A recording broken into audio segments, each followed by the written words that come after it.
to keep your calendars up to date. Like it was a gong show, to be honest with you. Like I'd asked everyone to keep it up to date.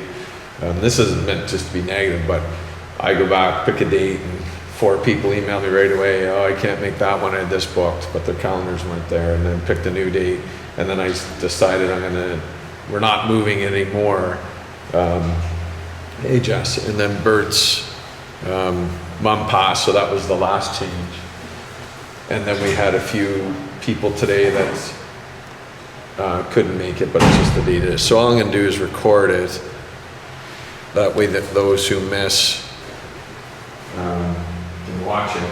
I did, as long as we speak clearly, I tried on the camera and it seemed to work fine. So anywhere in the room was good as long as we spoke clearly.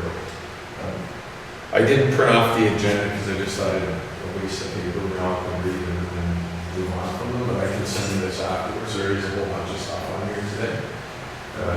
Keith is here now, and I just thought he could do camp stuff right off the hop because that's one of the agendas with summer camps and getting the requirements and stuff.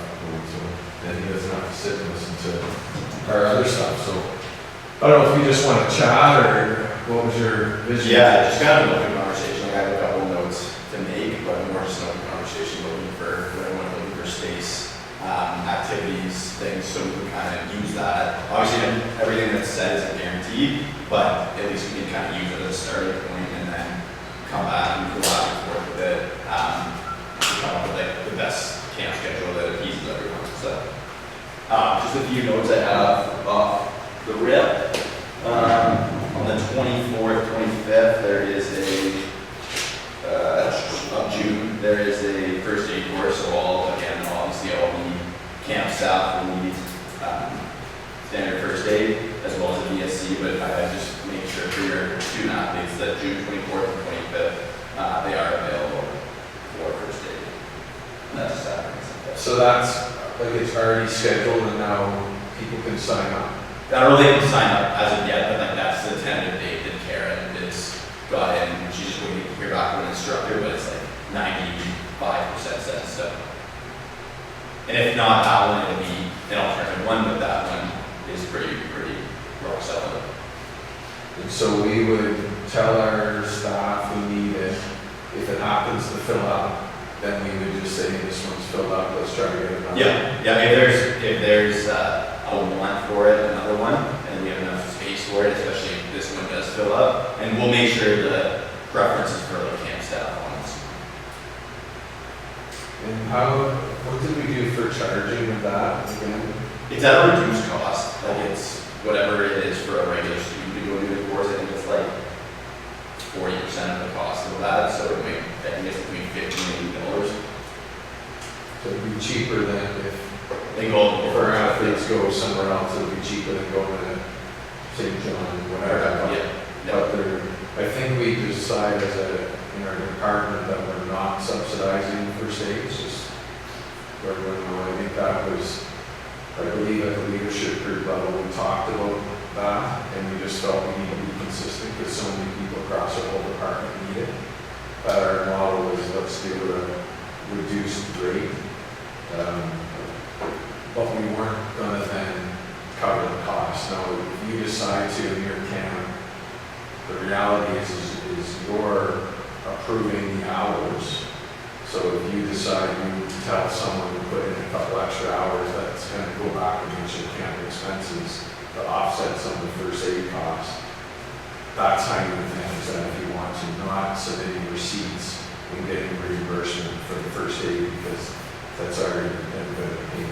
So we probably shouldn't be recording that, but if you want to get around that with your athletes and just tell them certain hours, but it also takes away from your profit. So just tell them, you have 7 people spending, they don't come here, you spend $120 and that's, $1,000 out of your profits that are gone. Or you could tell your athletes, we're not covering it because that's a department policy. I'll leave that with you to manage. And as well, the vulnerable sector check is a negotiable thing, but we'll outline with the coordinators when we begin, and we'll reach out to all the coaches as well. We're definitely a coordinator to help that process with the athletes to walk them through that. And then just in general, we changed swim time a bit this year. In the past, it's been 2 to 4 pretty consistently. We're going 1:30 to 3:30, and that's going to be Tuesday to Friday, so we'll find times within that to for each camp to get in. I know basketball said they don't know how to go to Okay. Just on the swim stuff, I know this has been something I've talked with a couple coaches, like that, those extra things, so the frisbee, golf, the swim, the rock climbing, those were all add-ons that we wanted to do to help support your camps to try to make a cool experience. It's not all mandatory. So if you decide you don't want to do one of them, that's your decision. The biggest thing that we're trying to oversee is that what you're providing as a camp experience is good. So we had found that without having some of those things, if, let's say basketball, that if it's basketball all day and you don't do anything extra, is that as much as you may love it, because that's your sport, and you love it, it doesn't mean every camper loves it.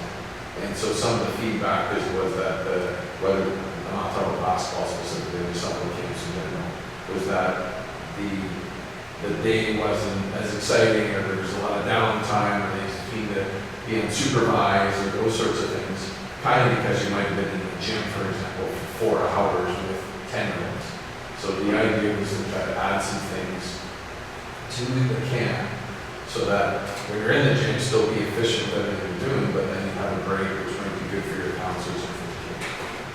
So ultimately, it is you controlling the schedule with the limitations of our access to it. But if we are getting negative feedback that comes through the parent responses, we're going to talk to you. If you choose not to do it, and some of the feedback would suggest that it would be better to do some of those things. So really, organize your camp, work with Keith and his group to get the staff, and then just make sure the camp goes well, and there's not negative feedback, and then there's no concerns about which ones you want to do. Is that fair, Keith? Yeah, absolutely. I had a lot of feedback. It was preferred they obviously want to do the activities that are there to do, basketball, hockey, all that stuff, but that other stuff does add to the enjoyment of the game. So, yeah, so from here, it's more like an open discussion, but everyone wants in terms of activities, to get time-wise, and take it and go from there. Sort of necessary.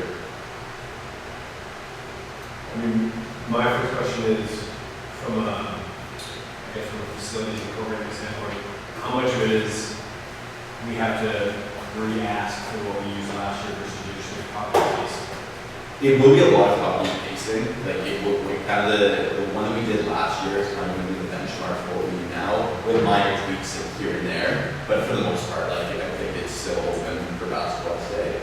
You have a packed gym most of the day during the days that you have it. But we want to kind of work around, more than anything, we don't want to work around with the other activities you want to do. So, for example, like climbing, how many times would you want to go to the climbing wall? How many campers are you going to have? So we can designate the groups, but there's a limit to that space. Disco, like how often you want to go across the road and stuff like that. So And then how much of that communication, like, in terms of registration and stuff, we communicate constantly, being like, hey, we're now at 50 kids, like.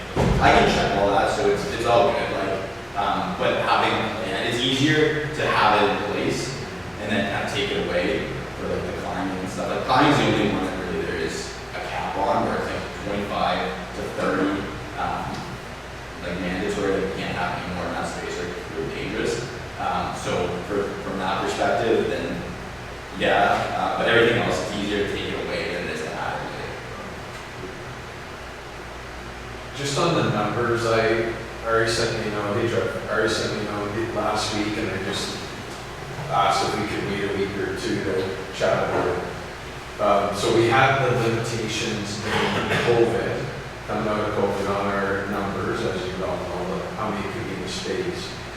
But the leadership group has felt, and we just haven't had this discussion, that there still should be some limitations, not meant to be negative on spaces. Like, should we be allowed to have 111 kids in gym 3?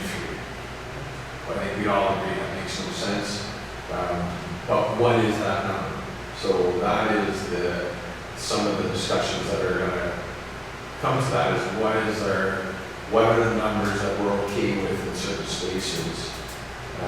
Wanting it to be a large number, but also wanting it to be reasonable, which then should impact your registration. And then that also, like your registration and your plan should impact whether you're, the rock climbing wall, how many supervisors, how many people you have in the pool, all of that stuff. But those discussions are being talked about. And I just said, let's push it to the leadership group side of it, because it's really not me and Harvey. I said, man, to me, it's not Keith or it's not Rolly. Like, it's the group needs to probably get some feedback from other areas on campus so that we can decide what our max number is. Because we are, like, let's take, we'll pick on hockey. So if we had, if we only can fit 2 groups 1 week, but our registration is listed as 90, should that registration be changed the next week if we're allowed 3 groups? So, like, meaning, can we actually fit 2 groups of 45 on the ice? Usually it's 30.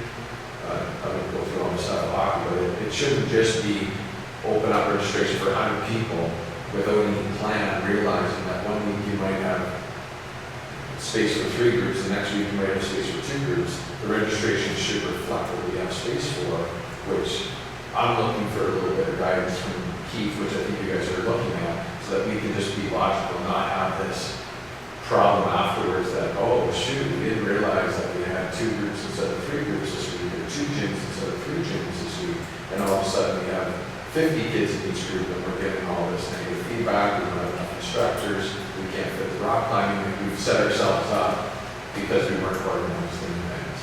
So we are talking on that stuff and want to try to do that sooner than later so that we can get registration adjusted. Am I right with that? Yeah, so a good point of reference that we met with is ops, just kind of discuss some of the spaces. The best way to kind of do it is based on big groups. So with multi-sport, the weeks we do 75 kids, we have 3 groups of 25. And that's kind of like, okay, 1 group's gonna go here, 1 group's gonna go there, and 1 group's gonna go here. And then with 25, you guarantee that your numbers are fine. 25 to 30 is kind of a good spot. 30 is a good number to have in this room for lunch. 30 in one of the gyms makes it more enjoyable. Obviously 30 in gym 1, gym 2, and then 30 in gym 3. You're good. That's 90 kids. You have almost 3 spaces at once. So 25 to 30 in a group is probably the optimal number you're looking for. So I haven't looked at the registration numbers on our line that you have, Keith, but I feel that I don't know if that's been cross-referenced, or maybe it has. Because our requests, our requests go in, so, volleyball puts in requests for X gyms, they'll put in a request for X spots, but that might have been, maybe they requested 4 gyms and got 3. So then maybe the request was 110, but if they only have 3, it should be 90. I don't know if someone has cross-referenced that. I don't think our coaches haven't been told, oh, I know you wanted 4 gyms, but you have 3, or I know you wanted X, but you have this. So somewhere that communication has to happen so that we can dialogue. That's where I thought Ari and I were going. It's just, I kind of wanted either your side or his side, whoever, to come back and say, oh, this week doesn't look good. We have a cap at 110 kids, but this group only has space, really, to probably handle 60 or 80 or whatever. So I think some of the registration numbers are still fine, but we're not like, if that is an issue anywhere, we're not like screwing ourselves as of yet. But I'll double check that this week, just make sure we're kind of clear with what we requested and what's the registration numbers, but that's easy to do. Keith, it helps from a basketball standpoint. I think we practice next at 8 in Pittsburgh. Yep. And with the March break camp, we did rock climbing almost exclusively because it was a festival to that side. But we had 4 groups of rock climbing with like 20 each. And that was sufficient. If we can do more, we only need 3 groups in a week. It's just one time a week. Yeah, Okay. but I liked, last summer we did the disc golf that went over well, we had field space that went over really well during our March break camp. As long as there's other spaces for us to be in, I think we can be flexible. The problem is just, I think you know that we don't want to do swimming, and it's just like removing any old text from the website that mentions swimming, because parents still bring it up, we flag it, and in March break camp, we flag that on, to get out of there, just so that parents don't question it. Okay, yeah, no, sure. So if you have 80, Jess, what's that, 2 groups of 40? Or if it's 3 groups of something, then the math doesn't make It's sense. usually 3 groups, it's like You separate the really cool. the really little kids, the older kids, and then all the other ones. So if it fills up, you're kind of looking at 3 groups with some. Yeah, it could be, one group could be 12 5-year-olds, and you're just like, let's just go color over here for a little bit. Okay, that's perfect. Let's do that. Usually like Let's 20. not throw things at each other. Let's sit in the corner for a bit. So the group sizes vary, but we tend to get 3. Okay. One of the questions I always wanted to talk about, Keith, was last year there was a push to have all of our camps be consistent on the start and end time, so the drop off and pick up. And the year before that, we were quite different. So we had some camps that I think were finishing at, say, 2:30. And then last year, the pickup, I think, moved, well, it was definitely later, but I feel like it was moving towards 4:30, maybe 5 o'clock. I just thought there should be some discussion on that. I know, personally, it went later than normal. I think our camps have usually, the hockey camps have usually gone to a pickup between 3:30 and 4:30, or 3:45 and 4:15 cut at that time, never until 5. I always looked at it that kids finish school at 3:30, parents figured that out the whole time. We don't need to look after them to the end of the workday until 5 personally. And then it impacted our staffing because it made the day longer. We had evening camps as well. So personally, I'd like it to either have the flexibility to do what we want within our camps, but understanding that we're trying to brand our camps to everyone. So if we are going to brand everyone, then I think there should be a discussion from all of us on what is a fair time to use. Yeah, so I'm open to being flexible with it and everything, but to a degree, like it shouldn't be that basketball is going to end at 3 and multi-sport is going to end at 4, for example. So if you have a kid, if a parent has a kid in basketball camp and there's like, you got to pick up at 3 o'clock or 3:30, and I can't pick my kid up from multi-sport until 4 o'clock at the earliest, then we're going to kind of run into some issues with that. We in multi-sport, like some weeks this summer we're going to go to 100 kids. If we only have, if we stay consistent and said, okay, pick us between 4 and 4:30, you're not going to meet your kid till 5 o'clock because of like how long the line's going to get 100 parents for sure at once. But so I'm flexible with going any way you'd like with your specific camp. Personally, I think with multi-sport we want to stay between 4 p.m. and 5 p.m. for pickup. I don't know what others think. I would rather not have a list of time or publish a time past 4:30. That's how I would prefer to do it with our hockey side. Or again, and we did this a few years. My experience is the years we tried it, it's not needed, was to do that past 4:30 extended time. Hey, we talked about one time making a consistent location for all camps to send the kids that are getting the late pickup an hour after. We would support any of that. The times we tried it, just my own opinion, it wasn't, never ended up really being used. But my hesitation is if we publish everyone until 5, that obviously means we're getting parents coming at 5, which all the reasons I said before.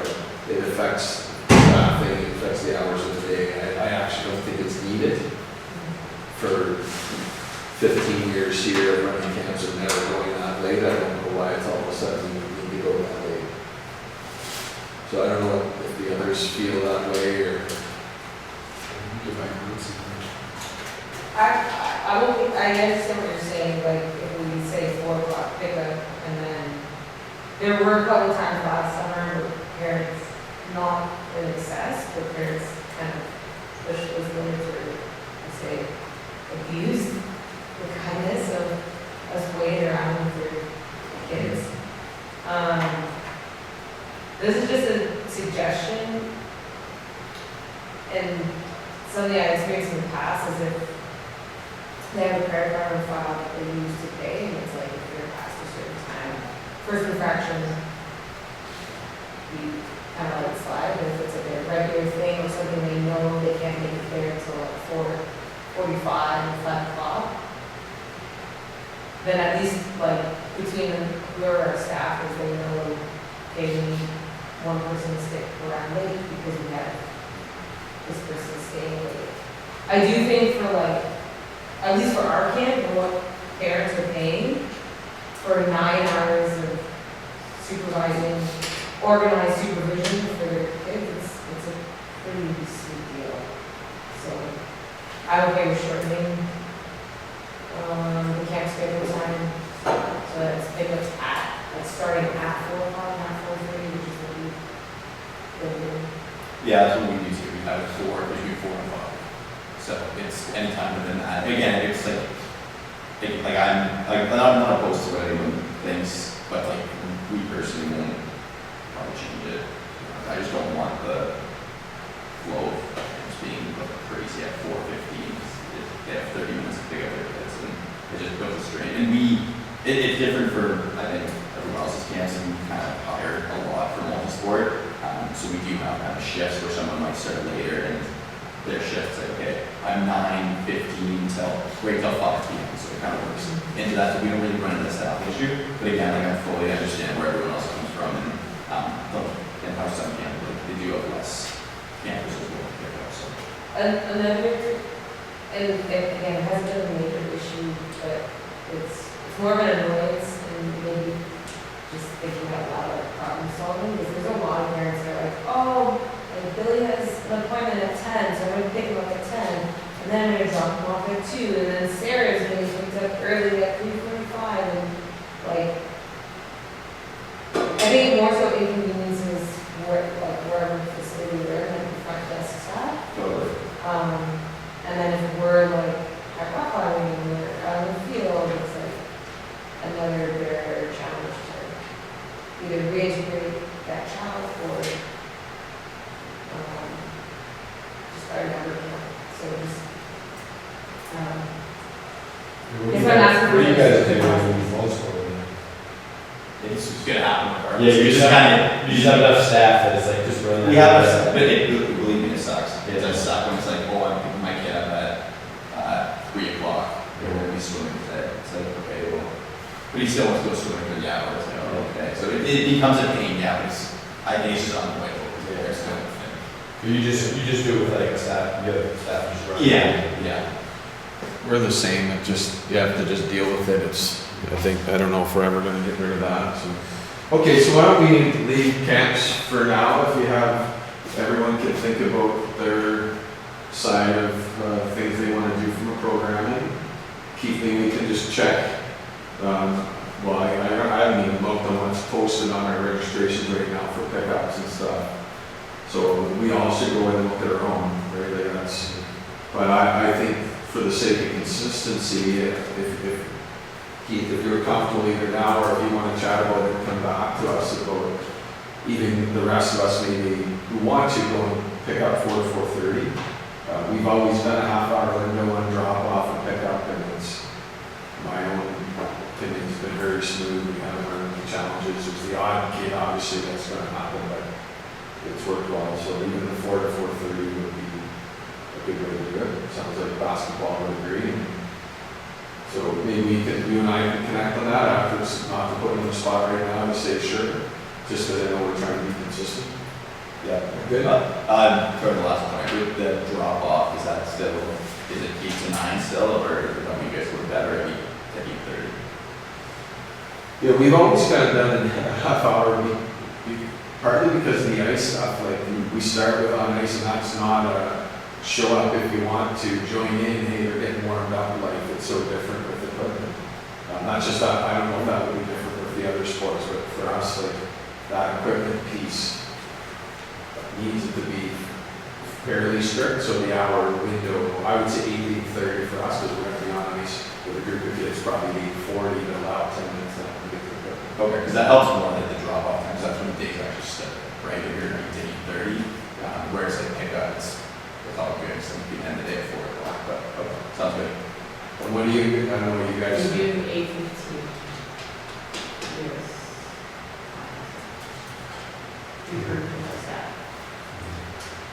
So that may be, like, just speaking on trying with the consistency, maybe there's a family that has a kid in multi-sport and in basketball, and then have like, I would think if we want to try to get consistent, but I don't know if we would want to go, or if it would even matter, 8 o'clock, 8 o'clock, 8 o'clock, 8:15. The only way it conflicts though is like our athletes work on camps and they're lifting and winning. So like, Same as it. I mean, that window, like, it's 8 to 9, also it's 8 to 9, I'm sure they can find a time to drop them both off. It's still getting 45 minutes. You're just probably gonna, you might find some kids show up to sitting at your desk because they could drop them, waiting to get in because you could drop them early. Just, let's chat more about it because we're already kind of 30 minutes in on this and we've got lots to cover. Any other questions for Keith just before you go? do we have the gyms booked for camps? Because there was some clustering for our March break camp. I just want to know so we can like look at it. And we have requested it's not. So all the requests have gone in. I have looked confused, and I believe it's in. I think where we're at right now is just trying to figure out some numbers, because there's a couple weeks where, and I don't even know if it's basketball, but it's basketball, where there's so many things on that you requested, and I don't even know if you got 3 gyms and you got 2, so then you gotta look at our numbers. Because if you need 2 gyms and your 2 groups and you said 80, that's where it's like, okay, what are we doing here? Are we 2 groups of 40? If there's 3 groups, where's your 3rd group at? Like if you only have 2 spaces. So those are the discussions that I mentioned earlier that Ari and I know Keith and his ops have been chatting about. So that's kind of where the finalizing stuff has to happen. And we're ready to do those discussions. Thanks, Keith. So Rolly, we're missing a few, so we're recording it. If we speak clearly, it works. Not that you don't ever speak clearly, but just for those that are missing can hear. I asked Rolly to come in to talk on 3 areas, and they may be all pretty quick. A couple of these areas are always good when he's here. So one of them is I've had a few people ask about how our raises work. And so my understanding, like I have a half decent understanding where you're on your USG grid and you get X and this and that. There's a shared merit that goes based on your valuation, all that stuff. Rolly's much better at explaining it, or a little better explaining it than I am. It is a little bit confusing, but I just thought we'll get Rolly to talk about it and see if there's questions. So I think there's 2 things. So there's what Brian's referring to, which we're all eligible for, which is merit. So we all have your performance appraisal, you receive a rating, you go in mutual agreed upon goals, you receive a rating from your manager, it's signed off on, it goes to payroll, and ultimately that is then called a multiplier. So where you are on the USG grid, if you're below the midpoint of your USG, it has more impact or influence to the raise that you'll receive. So if I'm guessing, like Marshall's been here a long time. If you're towards the end of your USG point, then your raise is much smaller because the influence of your performance has less impact. And so, you know, if I look at across our department, most times people are getting, I don't know, an average of 3.5%, let's say, but that's because we've got some young staff that have just started a job or hired below job value, then maybe in the first year because they're not up to speed getting 4.5 or something, but even that, you know, anything over 3 out of 5 is probably going to influence it greater because you're below the midpoint. As you get to the midpoint and past the midpoint, then it has less influence on it. That's how the raise works. In the coaching world, there's also a coaching pathway.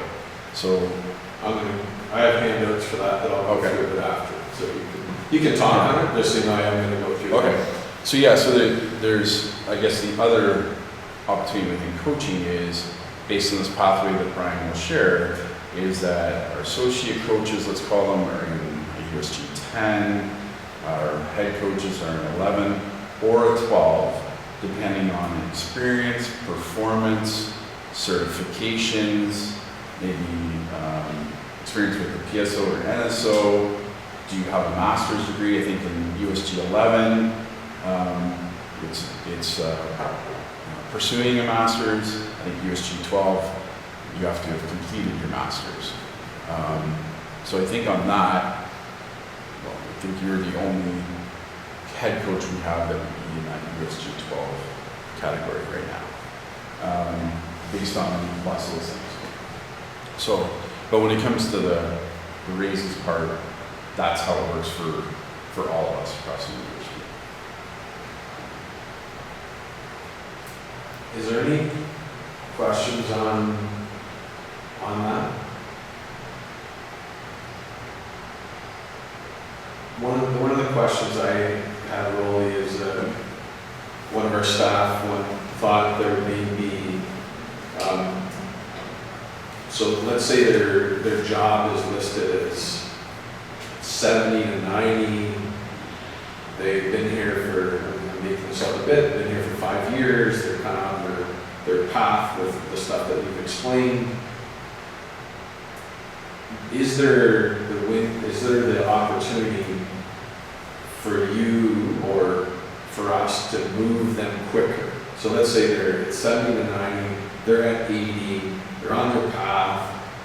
Could you decide, we're going to jump you up to 85 this year, or is it the percentage of raise that, as you've explained, that they get based on what the university does and based on merit? Is there room, opportunity to move it around if the department or you and I felt it was worthwhile or wanted? So the answer easily would be no, except this other process is separate. So then, which USG are you in, and what could you be doing to move USGs? For all of us on this campus, it'd be great to move USG, because then you're going to be hired. You're probably going to be below job value, so now the influence your performance is greater. I mean, that's ultimately would be great for all of us. I mean, people move jobs on this campus, probably not lateral, probably going up the USG level. You know, if you go from a coordinator or a programmer to a manager to an associate or whatever, like that, those all put you up in USGs, because then you're entering, unless you're exceeding experience, certifications, whatever it is in the job hiring, you're usually going to be hired below job value. So there's some instances for sure where you would actually have to go, the director, the associate provost would have to sign off on you being hired above the midpoint. But normally you'd always want to be able to move it at USG. The moving, Brian and I sitting down saying, oh, well, this coach has done X, you should just move him on. Outside of merit, that's all there is. However, we do have lots of our contracts, our coaches on contracts that also have a bonus system, but that's regulated as well. So there's not like arbitrary, or we're just gonna bump them up. There's a kind of a step system that we use with HR, but that's just our coaches on contract. So I could pass out the USG stuff now, I was gonna just do it near the end. But let's just say when the coaches see it, or, I don't know everyone's number, but let's just say they're at a 10 and we go to 11. The process for that would be a discussion with me discuss with you, and let's say we felt this was something we were going to support. It would then go to HR, and we would have to give rationale why we think this employee should be moving up. And then Yes. they might or might not support that, is that? Yeah, so we haven't done one, so I've thought about this based on, we were going to talk about this today, is that you and I's takeaway could be, okay, what would the process be? My understanding is we haven't navigated one of these, where an individual, any coaching role for us is in a USG called 11 and wants to move to a 12. We know from an organization the process, if we were going to do job evaluations, to redo a job description. So this is slightly like that, but different, right? So it's like, it's not going to go with the job evaluation, I don't think, but it's going to have to follow a similar pathway with HR. But we could find out from HR, okay, we have this pathway, they have that document too, but in my 9 years, we haven't navigated one of those. So just to confirm what the process would be. I think it's going to be similar, is you're going to review where you're at, what you're doing, does the job description reflect what you're doing, and then based on what the qualifications were or the pathway. So if you use degree, you'd say, okay, Troy wants to pursue his master's. Okay, so what is that doing? Is that required now, or do you have to have it to get to a 12? I'm almost positive you have to have that if you're going to go to a 12. So those types of things could be identified for you as the manager to say, okay, so if Troy wants to do that, here are the things that you would need to pursue, and then we would support the process to be evaluated and to move up. So similar but different to a job reevaluation. Any questions on any of that stuff?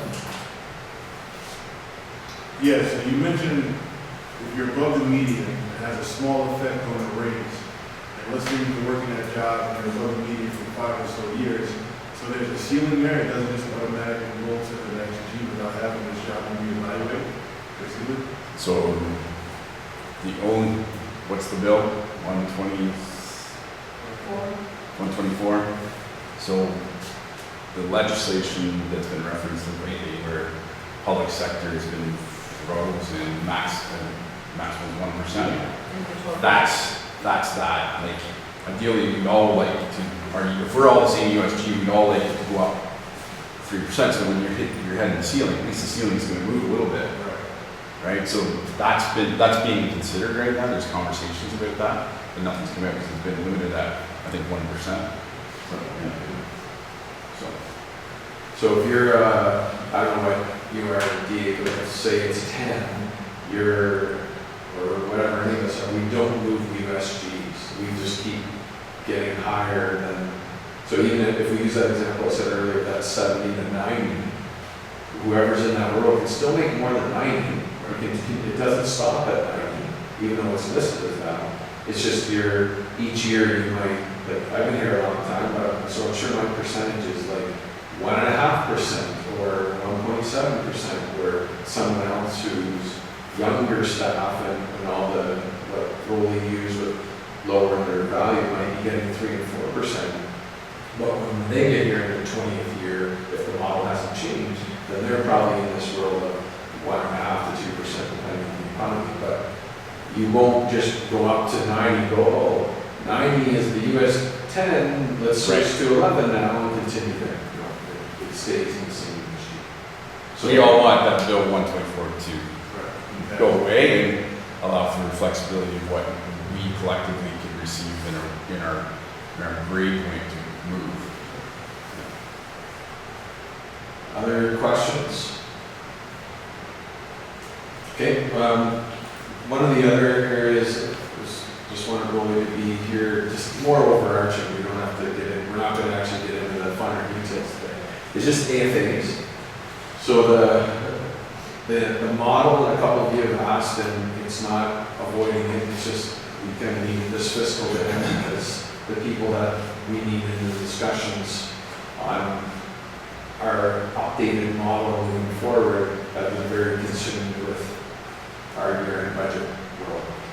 So soon enough, we will get to this, but the short of it is that we now have 2 years in a row, and we'll expect next year to be similar, maybe a little bit higher because we can offer 5,000 instead of 4,500. But we have given out just under 900,000 2 years in a row as a department. So so that's really good. I think we were 2 years ago #1 in the OUA as far as total dollars awarded, and I think this year past we might be #2. So we're right in the mix of the top couple schools. Part of that is we're big. We're up to, I think we say 34 teams now, so we're a big department. There's only a few sports we don't have. But we've also been very aggressive on what we can work. The problem is that the pots of money that we have to support that, so the provost, the university gives us some money. We have some money that comes from donations that are, KCB that come generic for AFAs, and then we're all aware of our team-specific named awards. When we add all of that together, it doesn't equal 900. It equals more like 600, maybe a bit more than that. So we're then in the last few years, spend a lot of hours in February, March, and April. Now, let's say there's a $250,000 gap, we usually can solve a bit of that through some donations and through some funds, even though that's not ideal, but we're constantly looking for this kind of 150 to 200. Last summer around this time, I had said we're gonna end up taking some money from our trust accounts, the same ours, because men's hockey is the same, to try to offset some of those costs. But it wasn't set in stone what we were gonna do. Our goal is, and what I'm hoping to come out of this year, is that you will be given an amount of money that you can count on from the department. Then it's up to you to navigate your AFA pot. So let's say your team gives out 45, and we come back and say your team is going to get 25 from the department, then it would be up to you to navigate the remaining 20. Many of us have named awards, so that might be the process. Some of us might need to rely on our alumni account or our trust account a bit more. Some might need to use revenue generation, but the goal is to give you an exact number, and then it's up to you to roll with that a little bit. So you have a really good recruiting class, and you're usually going to go 45, but now you're going to go 52, and you need to navigate the extra because you need the core amount that we have. I fully understand you want those numbers. If I would have given you the numbers last year, you wouldn't have liked them because none of us could afford it. So sure, I'll give you a number, you have to come up with 30 grand. Oh my God, 30 grand, I can't come up with that. So we're trying to get to a reasonable number for our programs to be able to manage, and then it's up to you to build that into your yearly planning, just like exhibition, just like apparel, just like food, all of that, and what part of the EFA you have to come up with. Some of the holdups are just us getting to it, to be honest with you, because we have lots of time put elsewhere. There is, KCB is high on his list is to try to increase the amount of AFAs that we have available to us. So if there was some more AFAs available to us, then that could reduce the amount that we would ask for from you. Rolly may talk, and maybe there's a vehicle to maybe get some more from the university as well, but I just thought that there's a chance for questions that you might have on that, if there's any in which Rolly being here, because he gets the big picture of this as well. I don't know if you want to add anything to that, Rolly, or not. We had basically no scholarships and virtually no named scholarships. So then it was like, okay, we've got additional support from the university, we're gonna go through this matching program, we doubled that, we're, the real focus on equity, we went, all this stuff's great, except that now we need the plan, because because it's grown so much, which is really a credit to our student athletes. That's the student athlete we recruit. That's exactly what it is. And that's why we can, what I thought we were doing prior to that was eliminating ourselves as an option, because if you can get in here, you can get in everywhere. And if we can't offer scholarship money and everyone else can, then how do we expect to raise expectations around here? And so we just went. That's on, well, it wasn't Brian, it's on me. And so now it's like, what's the plan? So we're really good. We can count on 660 or whatever our number is year to year. But, you know, so my focus in the offseason is I want to solve some of that. But I think we need to have a plan now that says, okay, here's what we got. And if the picture changes, it's only going to get better for all of you. The other thing I'd say is this conversation started 3 years ago now. And we've solved it for 2. So not looking for any thank yous, but I'm just saying, like, we did not put this on you 3 years ago.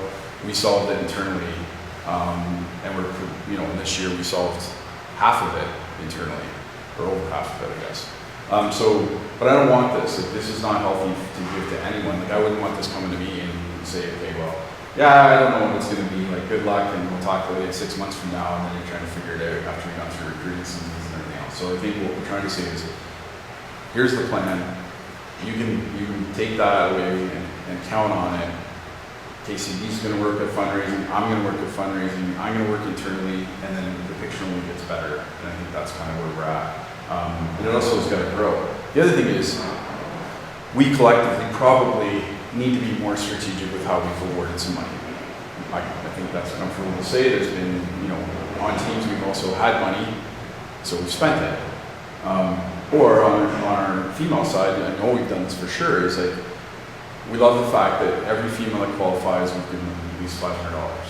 It's a really good story. I think it's been a huge barrier in our past, so we need to change that. Some of the Black Heritage Award stuff we're trying to work on internally is to try and see the same approach. What is the barrier that we can eliminate and make a priority to be more equitable in how we provide opportunities? So we're trying to work at that piece, but as Brian, well, probably most of our coaches here know, DA for sure, on the league wasn't, I don't know, I wish we had the plan and then announced the plan versus we said, yeah, we're going to do, everyone's going to offer this much money. Meanwhile, we've seen the report and not everyone did that, because I can be honest, there's some questions we still don't have answers to. So if we could have been strategic and had the plan, it would have been way better, even in that category of Black and Religious Awards. So we're going to work at that one too. So that's, Brian and I have a meeting, I don't know, tomorrow. We had that, I think we still, I should know this, we honored renewing named AFAs. So someone had a 5-year award that initially was for a male, and we matched them, it's still matched. But that, I don't know, we don't have time for this, but Brian spends way too much time on, and Brenda, and awards, and the nuances of that, because some of that money's matched, and then that goes out the door, but we didn't match this one, and it's like, it's honestly a full-time job, and we're gonna be getting away from that too, because we're gonna be proactive with that in the next 90 days. We're not dealing with it last month, which is what normally happens, unfortunately. Other questions?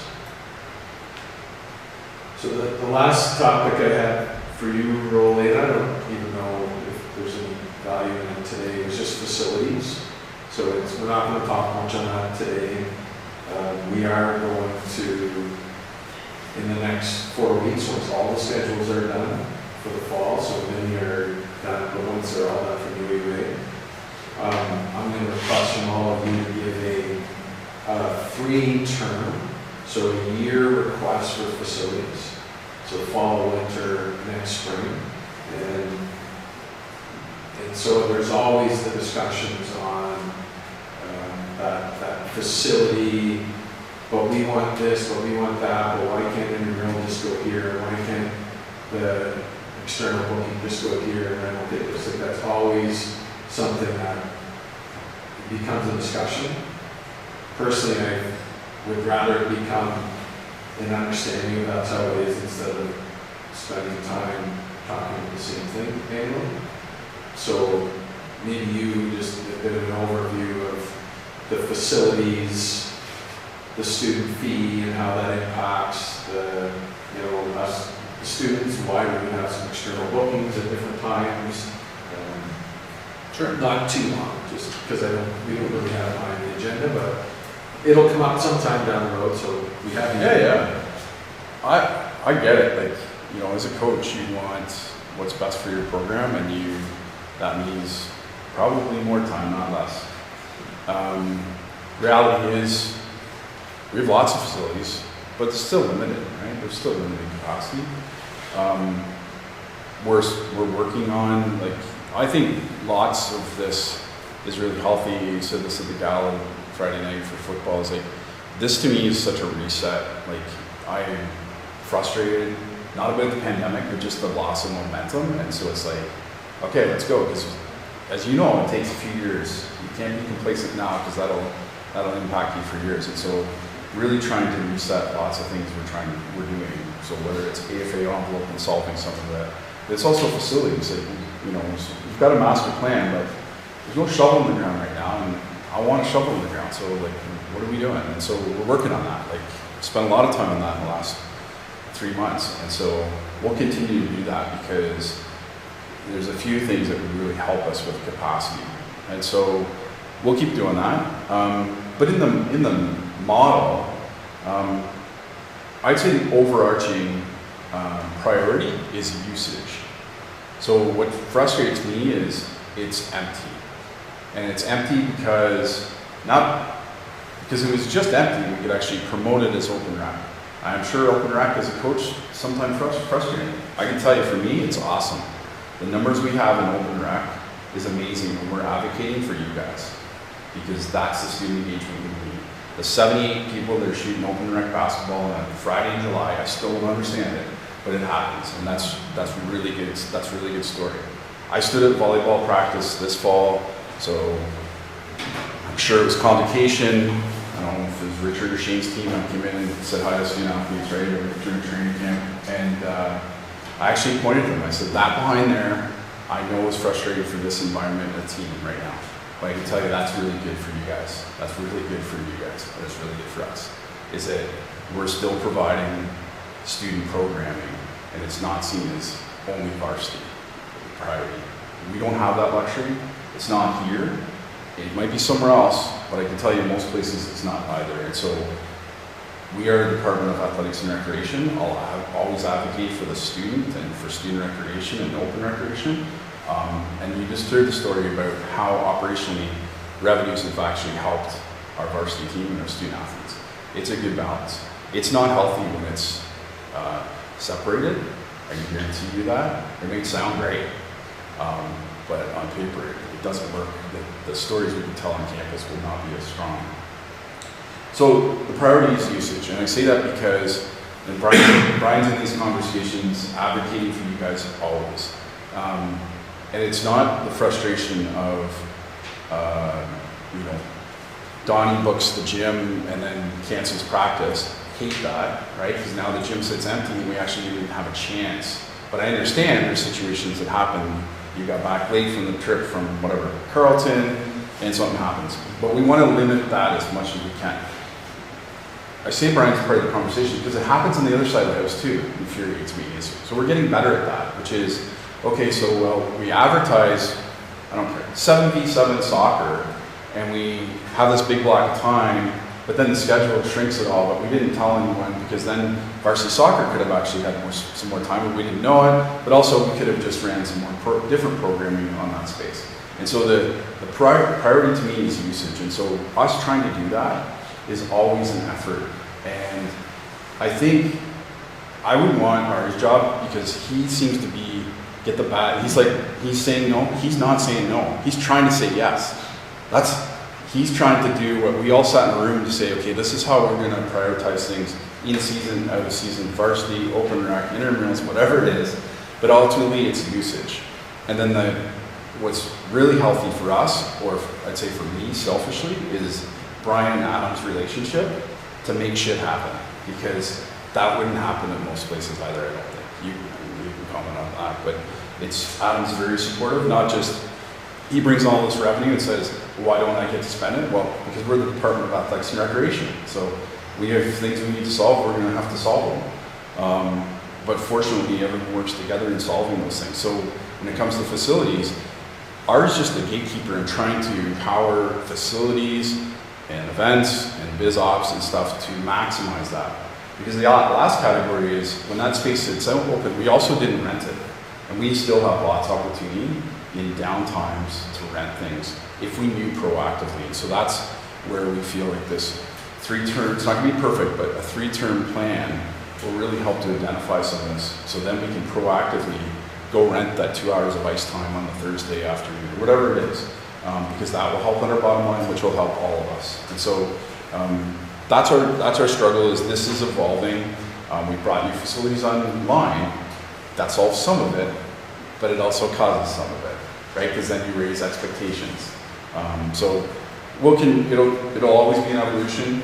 I respect each coach of how you're trying to run your program, but at the same time, we need to just have mutual respect of how we're trying to operate the department, and it's for the best of everyone, as best as we can. It's not perfect, I get it, but that's really I want you guys to be empowered to do the best on the field, the rink, the whatever.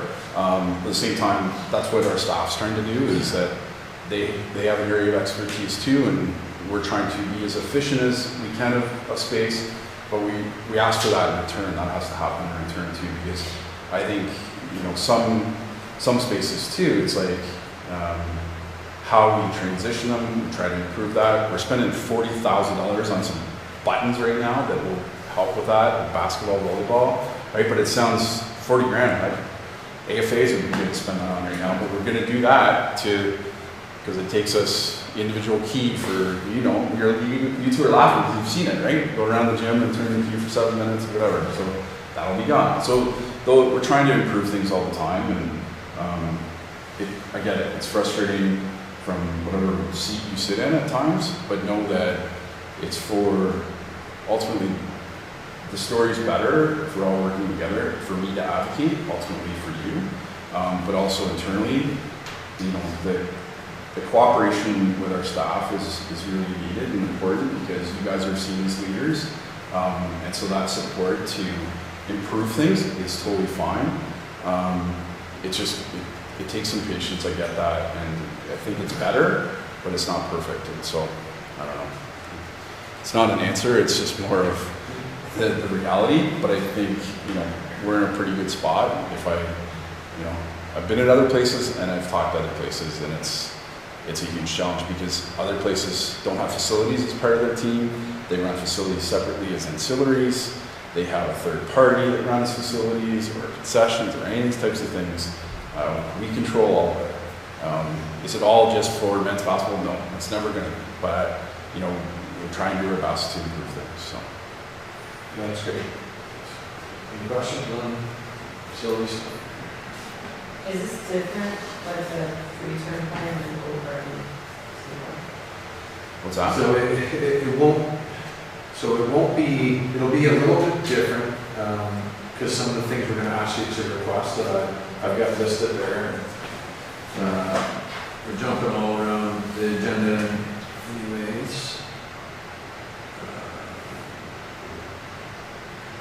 Annual submissions. So it's not really any different. But we're gonna add a couple things to it. So, your schedule for the team, the schedule for camps, and what Ari and I talked about is this is 95% accurate. Okay, so I could guess right now, already today in April, what our summer 2024 hockey camps are gonna be. And I can probably be 95% right. Now, if I go through the summer, and I get a brilliant idea, something we tried and we want to give it a shot, well, we can still, I'd rather spend the time with biz ops tweaking that one adjusted camp we're going to try to run, instead of submitting all of our camps in November, or when we already know what we're going to do. So it's not really any different, it's just earlier. One of the different, or additions, and KCB was going to chat on this, but I can do it, is we are gonna ask you to book, and this is all teams, so this is badminton through to anyone that's sitting here, your alumni weekend.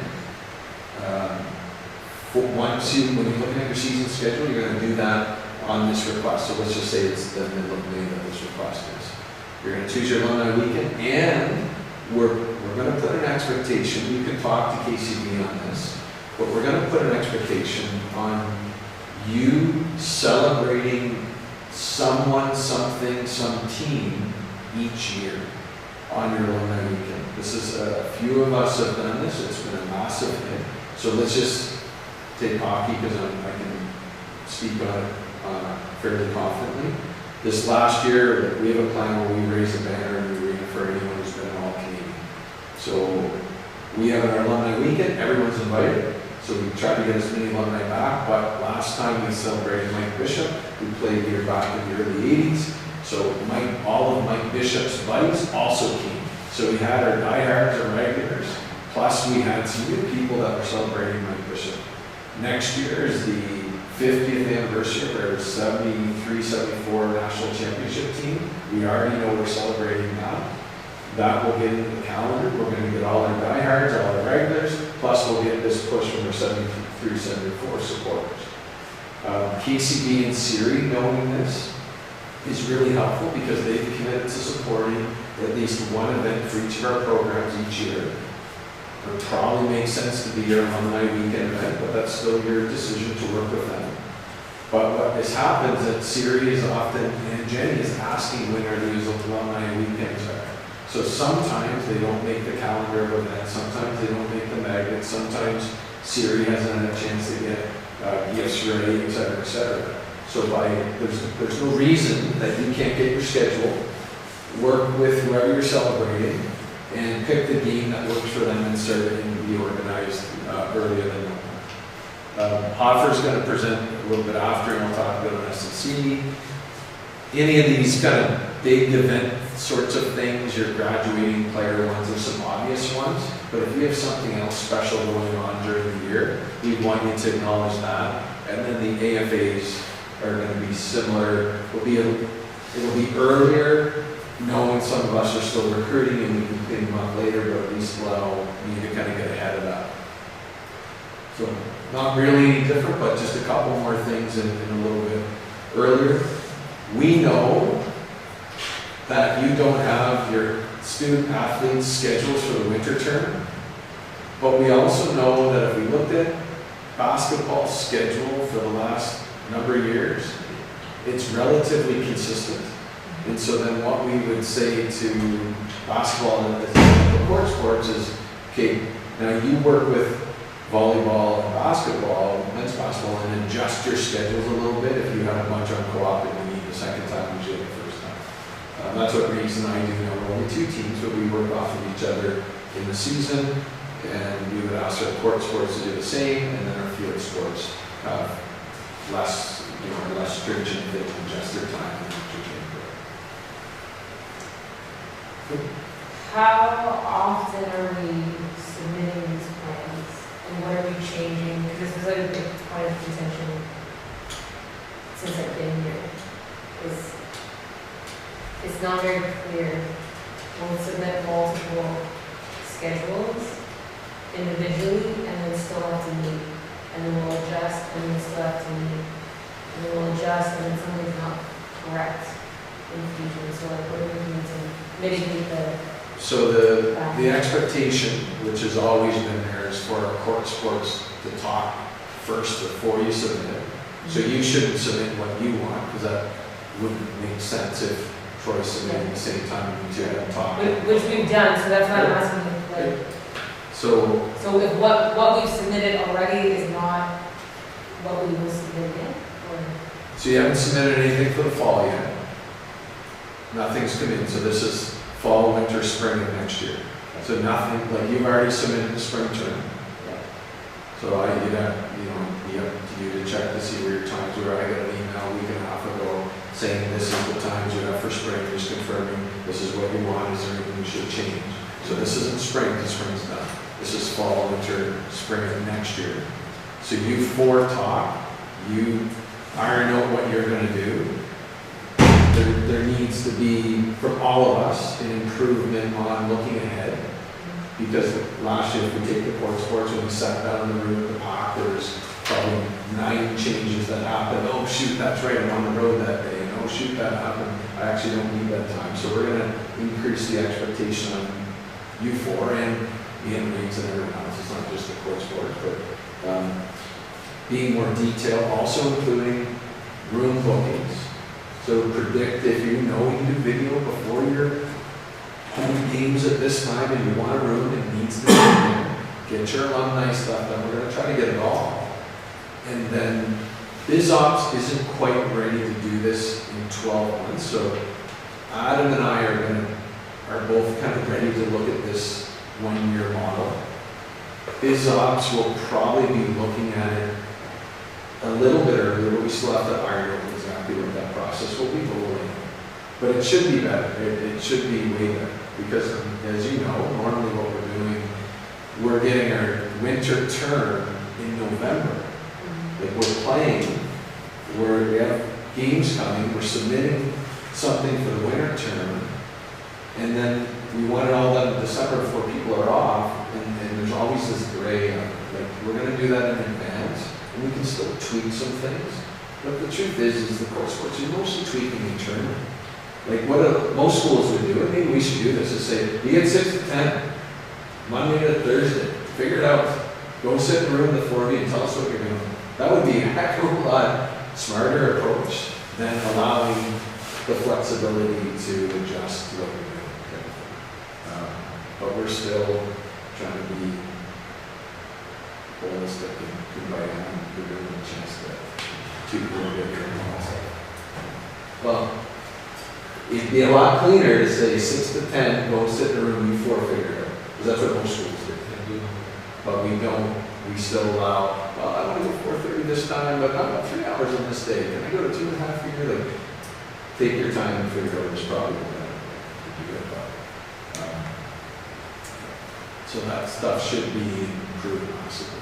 But the expectations have increased on us because some of our submissions, and I say our, across the board, haven't been as detailed as they needed to be.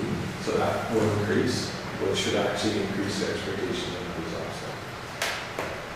When will these?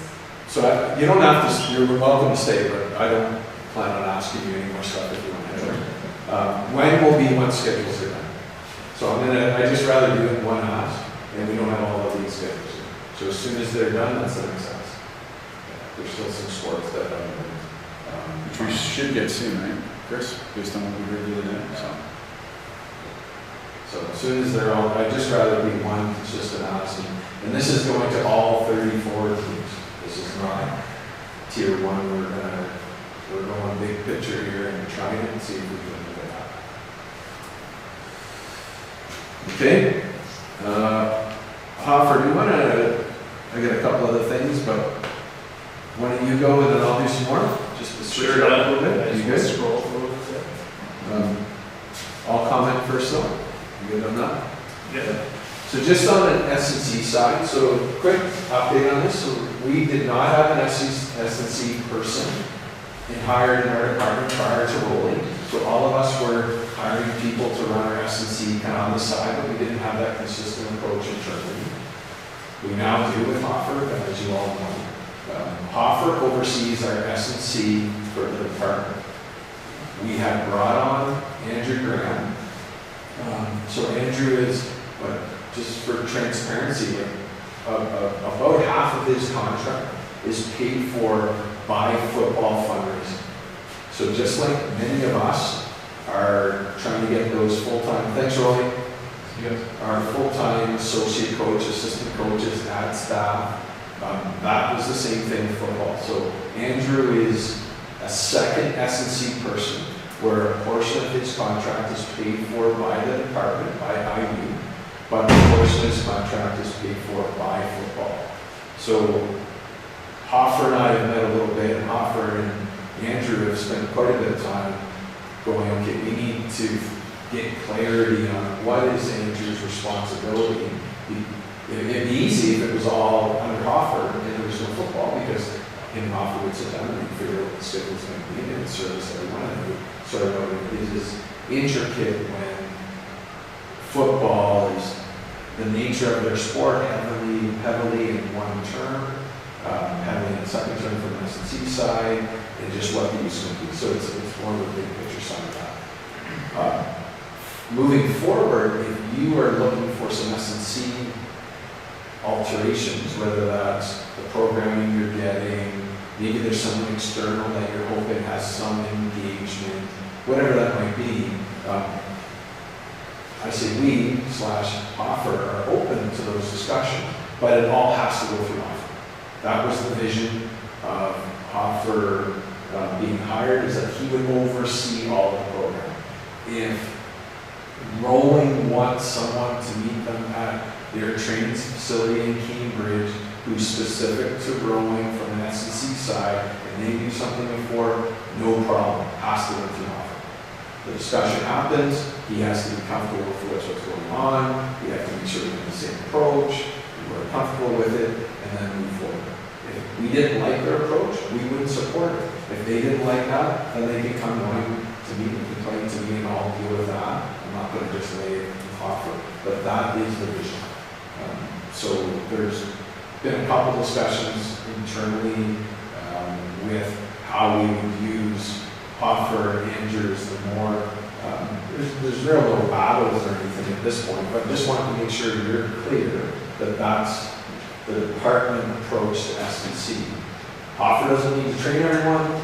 Andrew doesn't have to be training everyone, but they're heavily involved in any decisions that are made amongst our 700 plus student athletes. Hoffer.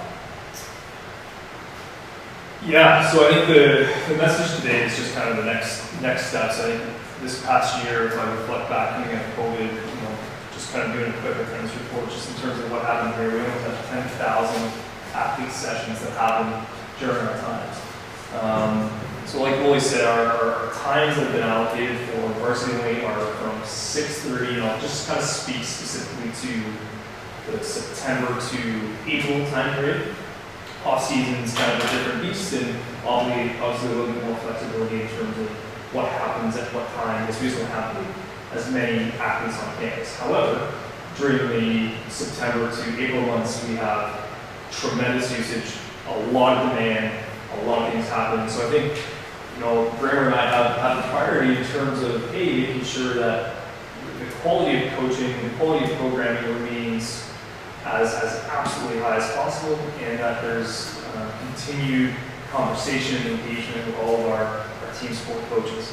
I've had a couple really good conversations over the past few weeks with Jess, Richard, Orgy, Reeds, just about kind of high-level program decisions and where we're going, and how better to communicate programming decisions that align with your team vision and your expectations of team and the style of play, the demands, and everything that you have going on. So I think that's first and foremost part of my goal, is to make sure that no matter what the usage is looking like Rolly said, he wants the space to use, I want to make sure we're doing a damn good job in terms of actual coaching and designing the absolute best programs that are as collaborative as possible across sport and SSU coaches.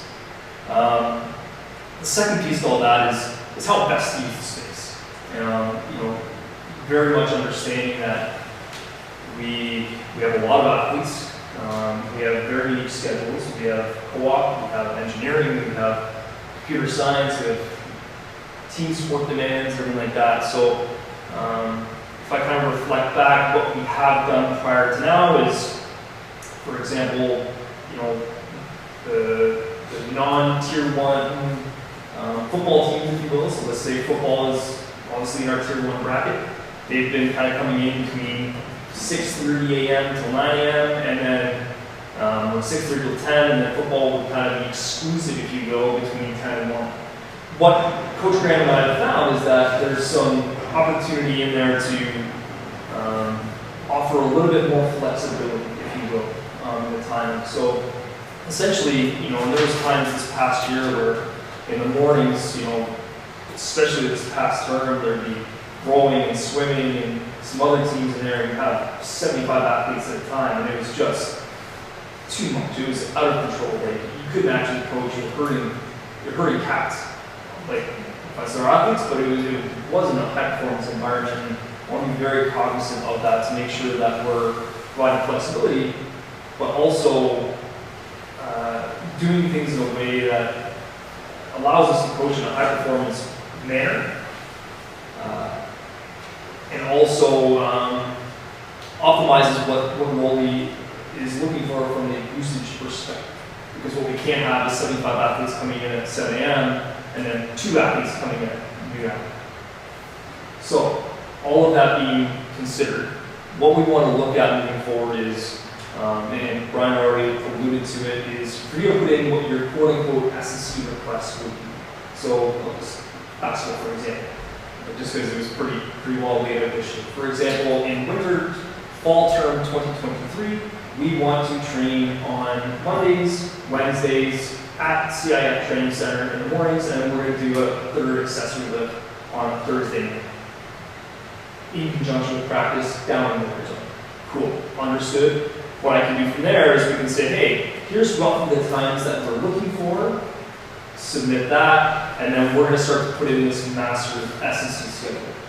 Our priority is essentially, and I don't have it presented, but we're going to have training time slots throughout the morning.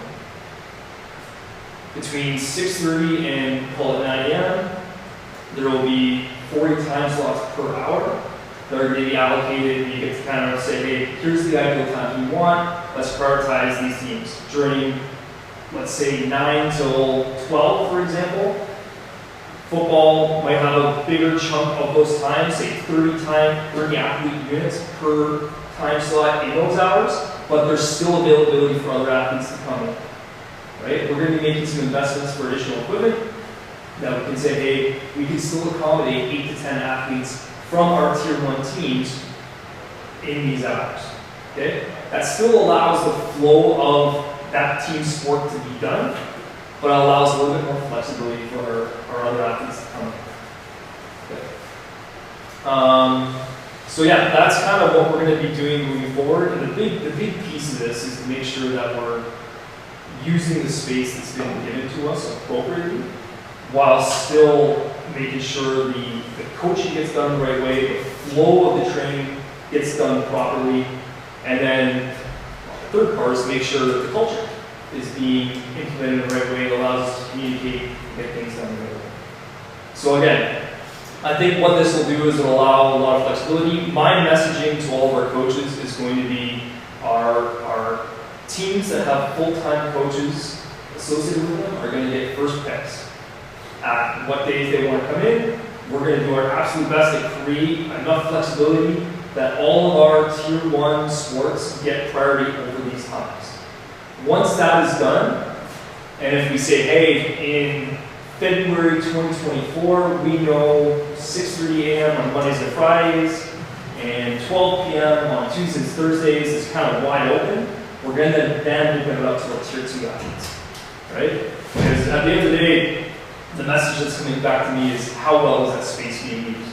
So I'm trying to answer that, but then internally I'm also trying to answer to all of you to say, are we coaching at the absolute best of it? The third part of all that is just communication. I know I don't want to take up too much time. Maybe I do. It's just communication. I think I've had some really good dialogue with all the coaches over the past little while.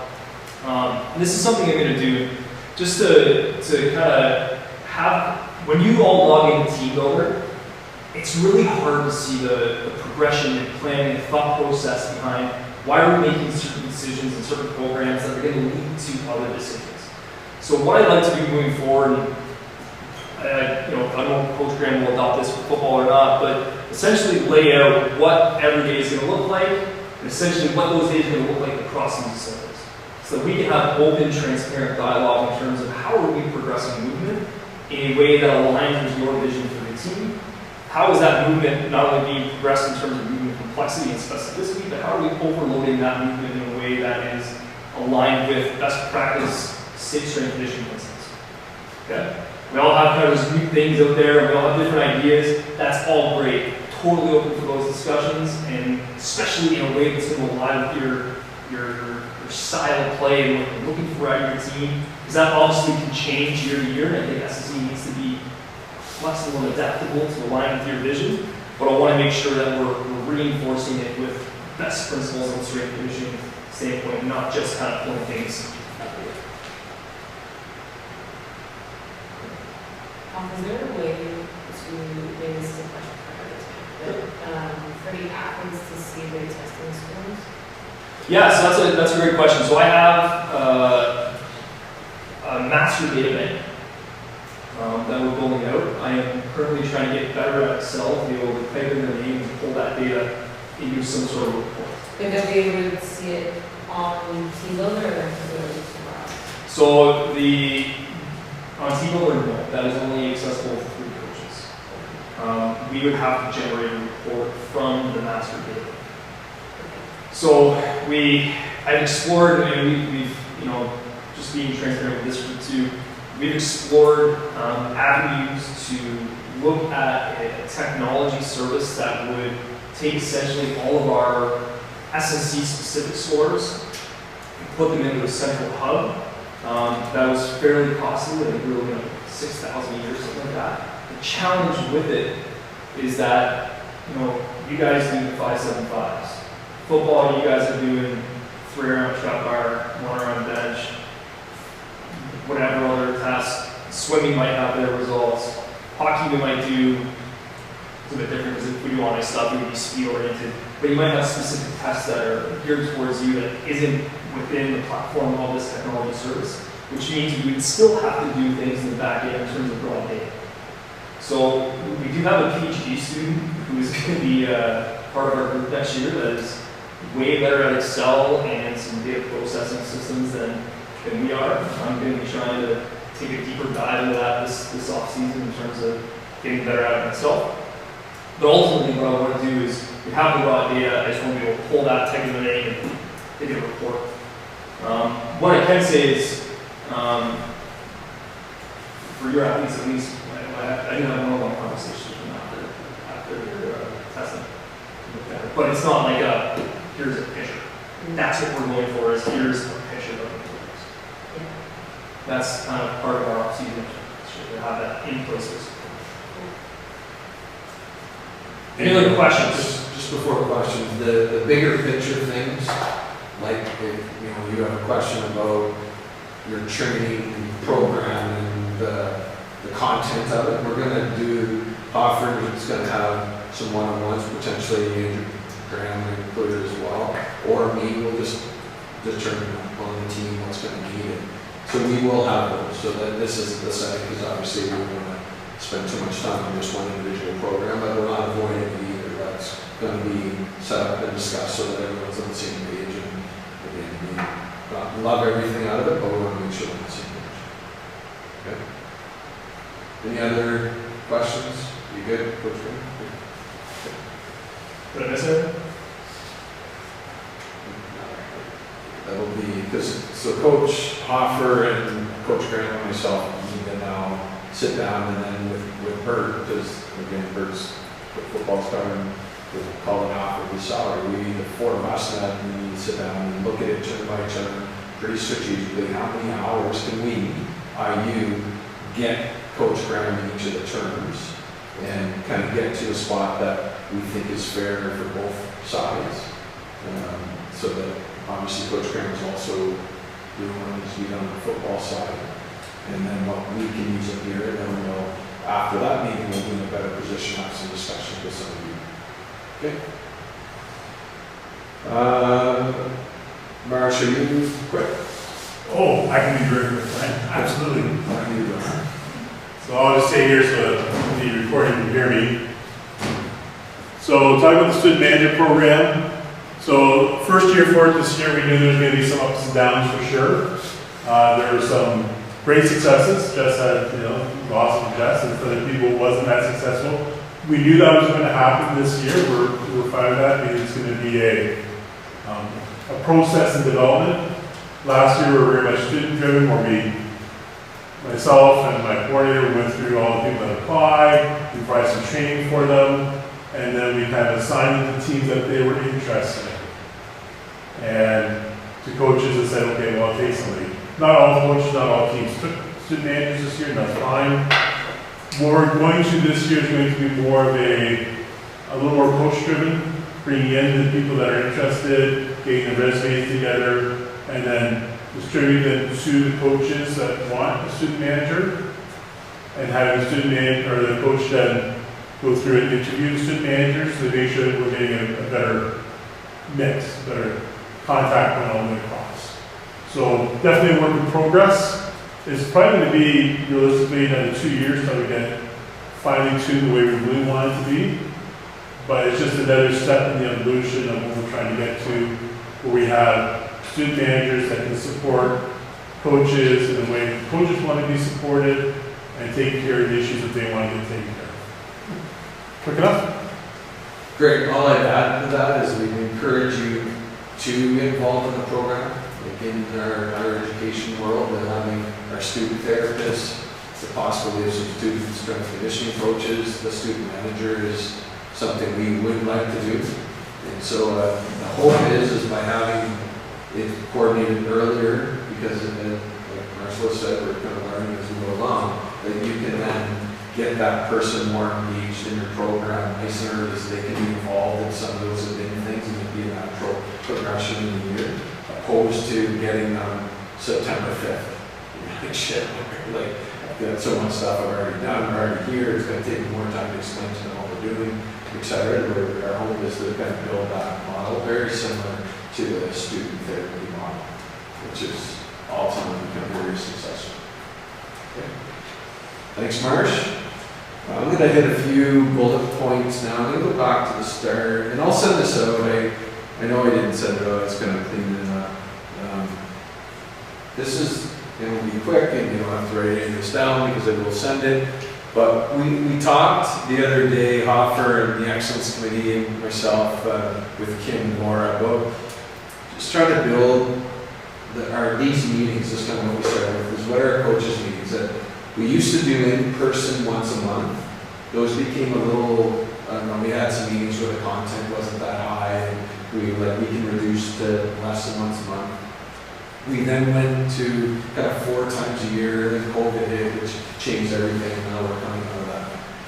Currently, this is what our vision is. It seems long, but I'll do a quick overview on it. So in August, to do an all coaches meeting. So something like this at some point in August, strategic before anyone gets started, makes sense, I think. December, when we did this issue, we did a virtual one where we just went through some bullet points of things that came up in the fall that we thought we needed to be addressed. We do want to move, and we talked about this last year, even though it didn't really come, it's not going to happen this May, but to do a May coaches meeting that involves some PD, and there's a bit of visionary stuff you'll hear about in a little bit. We're going to move pretty quick. These in-person ones, I think we need to bring them back. I think not meeting as a group of full-time coaches all year feels like we're missing something.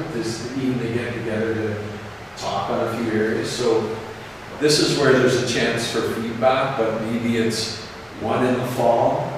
Again, it's probably going to be a daytime because we're full-time. We're probably trying to be very strategic on who's in season, who's not, what makes sense. So maybe it's a Tuesday at 11 a.m. or something, once in the term for a couple hours so we can get together. The thought is also to do that in the winter term.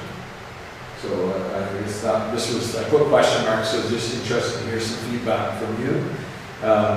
And then something in the spring. As you can tell, we're doing a lot of content here today. Partly is because we haven't had one of these in a while, and it's just good to be in person.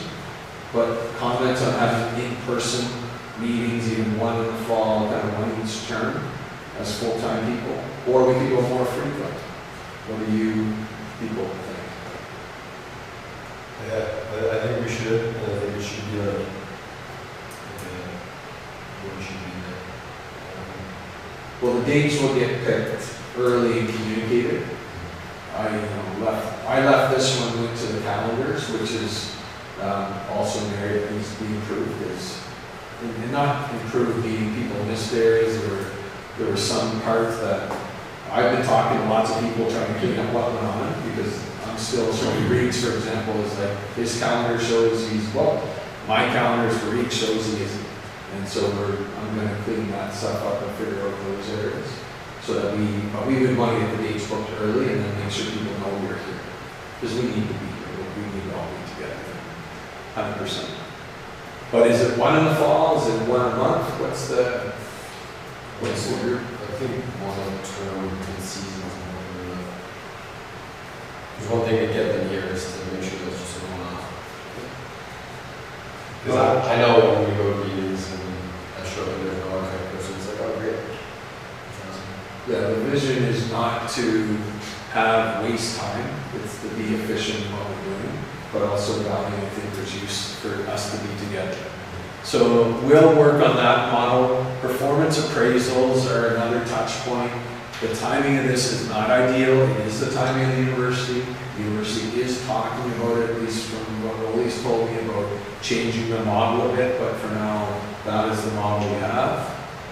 And then also, and I've said this to a few of you, over the next kind of 6 to 8 weeks, my plan is to meet with each of our full-time programs and just talk on some of this stuff. Just to chat, like, how's the budget, what are some needs, big picture things. It'll vary depending on the program, the stage they're at, and what their area of focus is. And then the other thing that we get some feedback on all of our programs, 2 other areas, is we do meet with your leadership groups. Our goal is to try to get all 34 of our teams. It's a massive challenge, but we are working on that. We might go to every second year, simply because of the number of hours it takes in those meetings, which is very good. And then we still do a student athlete survey. I will share the overall summary with you from your student athletes. You don't get it sent to you, but if there's anything identified, positive and negative, I'll make sure that's shared with you. Again, just trying to enroll here in mindful of time. AFA plan we did, USG grade. So what I'm going to do is I'm going to give this to you when you leave. So you're all full-time people. This is largely coach-driven, but everyone else can look at it. So I'll just show it to you now. So I didn't staple the pages because you're going to want to put them like this. This is the USG. I think I'm pointing to like 5 now, 6, 7, 8, 9, 10, 11, 12. So the highest you can go is 12 that Rolly referred to earlier. There's some of the key KPIs, if you will, for each grid to move. You can look at it, read it through, and then chat with me if you feel you're in a position. Go on to your work day, see what your USG grids you're currently at, see if you think there's some room to move. It is not just a decision of me and Rolly. As Rolly had mentioned, we haven't navigated this transition as him and I together. I know from trying to navigate some jobs being reevaluated in our department, sometimes it goes well, sometimes it's a total pain in the arse and we get told no. So HR does play a role in it, but I thought all of you should be aware of what's there. The biggest one from like 11 to 12 or 10 to 11, whatever the numbers are, is the education. Is like becoming that NCCP level 5 master coach, depending on that higher sport coach, or getting a master's in coaching, a certificate or a degree program. So if you even we're in 11 and you don't qualify for 12 and you want to get there, because it does make sense financially, maybe there's some education that can help you as a coach, then we could talk about that as well. We could go to HR and say, so-and-so is here, they want it, we want to support them here, can we map out what needs to be done so that they can get from here to here? That's probably where it's most useful to have, but I'll give those to you when we leave. Budgeting, so we are going to adjust our budgeting communication a little bit. Not finalize how this is going to be. I think it's a positive. So you'll continue to get your updates from Jane monthly. If there's questions on how that's being presented, let me know. I'm trying to read them more often. Honestly, I've been terrible at that, and I do need to do a better job of it. So I will be more involved. Siri is going to provide in April your last, multiple years on what's been donated to your program in the last 12 months. So you're gonna get a report at some point that says, this is what was donated in the last 12 months to your program. This is what donated the previous year. This was donated the previous year. So that you can look at, on average, I get $7,000 a year in donations. And I know I'm running a campaign, it's probably gonna go up to 9 next year, but you can make that as part of your plan. So that will come to you on your donations from CERA. You won't have to request it, you'll get it once a year. To me, I don't think you need it more than once a year because it really affects your whole annual plan. If you ever do have a specific question because you wonder if a donation came in, you can go to CERA and ask that. Working with Jane, Ari, we just don't have a process yet, but we're going to solve this. You're going to get the same annual report on your profits through revenue generation that land in operating. Too often we talk about revenue. Revenue means nothing if it really depends on your expenses. So if you revenue $100,000 and expenses are $20,000, that's way better than if they're $60,000. We often talk about our revenue with our fundraising. We rarely talk about our profits. So Gene and I met last week and talked about this again. We're going to figure out a real clear plan so you can do the same thing I said with Tristan. Last year I profited, my revenue generated profit at $32,000. The year before it was 30, the year before it was 28. I added 2 camps and I did this. I was at 32, I'm probably going to get to 35. I can use that in my annual plan. So you're going to have that information. And then you'll also get clear communication on your endowments if you have them. So that you don't forget about those, because those sometimes get forgot about to spend money on. From there, it'll be your job to figure out your plan. We've had some of our programs are not where they need to be financially. Some are real solid. We need to get better as a group of IU of being bang on. So that is what information will be given to you to hopefully help you be more organized and stay on budget, or to get organized and continue to stay on budget for some of you, or stay on budget for others. SNC, we did this. Alumni weekends, I did a quick overview of that, but just know that expectation is going to come up where you can start to choose your weekend, and we're going to encourage each of you to choose someone or something to celebrate each alumni weekend.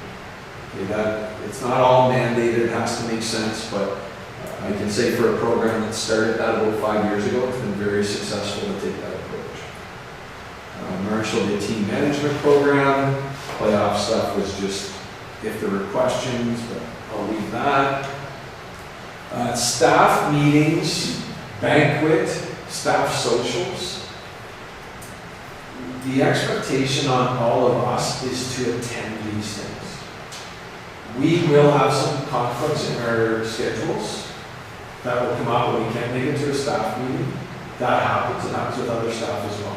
But if we have 5 staff meetings, you shouldn't be at 0 or 1, because they're all done in advance, and you should be adjusting your plan to attend those.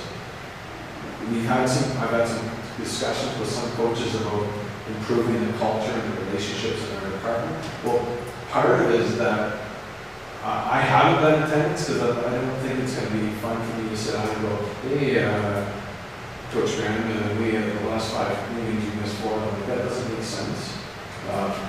But I also kind of scan the room of who reports to me who's there, because ultimately they could ask me, and why do you report to you, why so-and-so wasn't there, why so-and-so wasn't there. I shouldn't miss a department staff meeting without having talked to me with good reason why, and without communicating that. So I just want to stress to you, you should be doing what you can to make those meetings, be engaged in those meetings, because that's part of your responsibility for working this department. This is not, you're not working pro sport, I'm not a pro hockey coach. I'm a pro hockey coach at the University of Iowa. If I want to be a pro hockey coach and not get into that stuff, then leave this job and go and do something different, like you're in the setting. The athletic banquet is a big event for us. It is a department-wide event. Jenny puts the date in, it might even be in her calendar already. I know it is, yeah, but she puts it almost a year in advance. So plan to be part of that, plan to be in attendance of that, because that is a department event, and same as the social stuff. I get it, we don't need to be 100% on everything, I don't know if anyone is, but let's also not be 30%. You should be at the majority of things, just like I'm going to miss some things, and I should be at the majority of things as well. Univeris, so Ari went through that last staff meeting. So it's gonna be really good. It's basically gonna put it all online and show the checklist that we're gonna have. You're gonna get logged in. You're all gonna get some education on how it goes. It'll have its hiccups. It will change the lives of the IU admin team.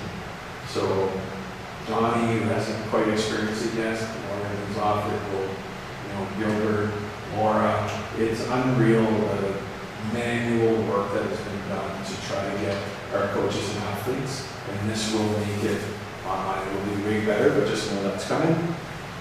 Laura wanted me on camps, just mentioned, if you want a therapist to be hired for your summer camps or your spring camps or any camps you have, let her know. She can support you and find you someone to hire. And then do know that parents receive the opportunity of feedback on camps. Keith has shared some of that with me, and I will share that with you specifically. I'll probably do that maybe when I meet with you as a coach, or share that stuff with you. Rolly. Ryan, sorry. Yeah. Is it possible to get, like, after the summer? I know it takes time, obviously, for them to, like, fill out those forms. But just more immediately, because I find, like, it's good feedback when it's relevant for the ones that are continuing on.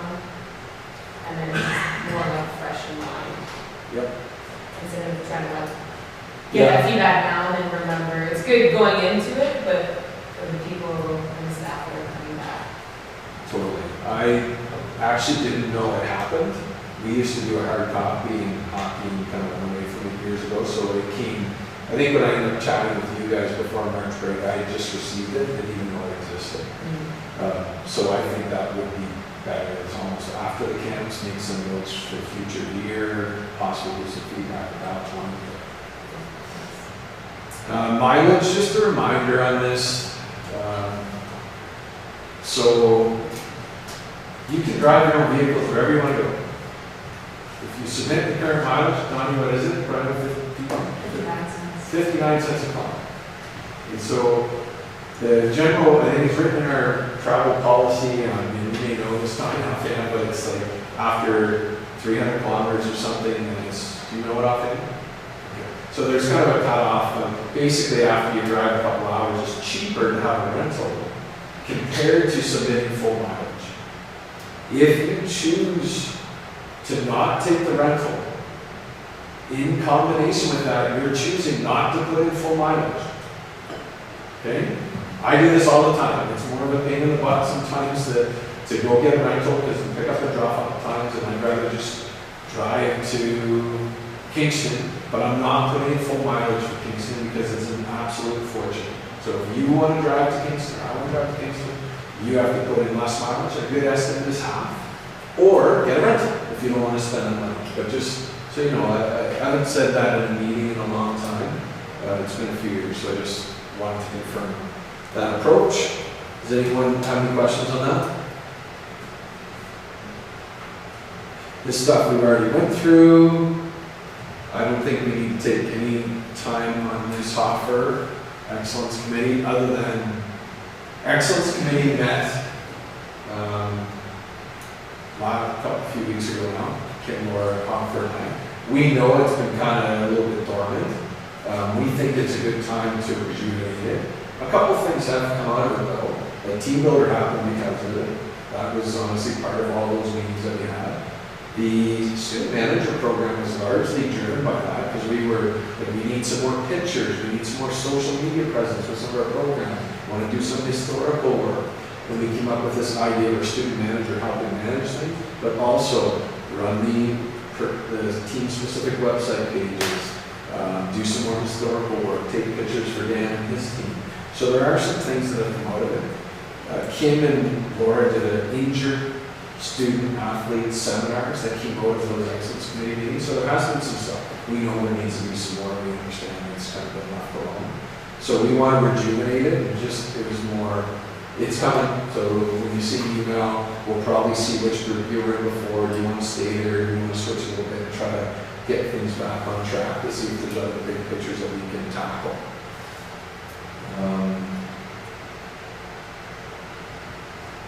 That's it. I was not expecting that to go until 2 minutes to 12. Any questions or agenda items for a future meeting or something that I can send out information on via email? I know you've got stuff to do at 12, I'm sure I'll be busy.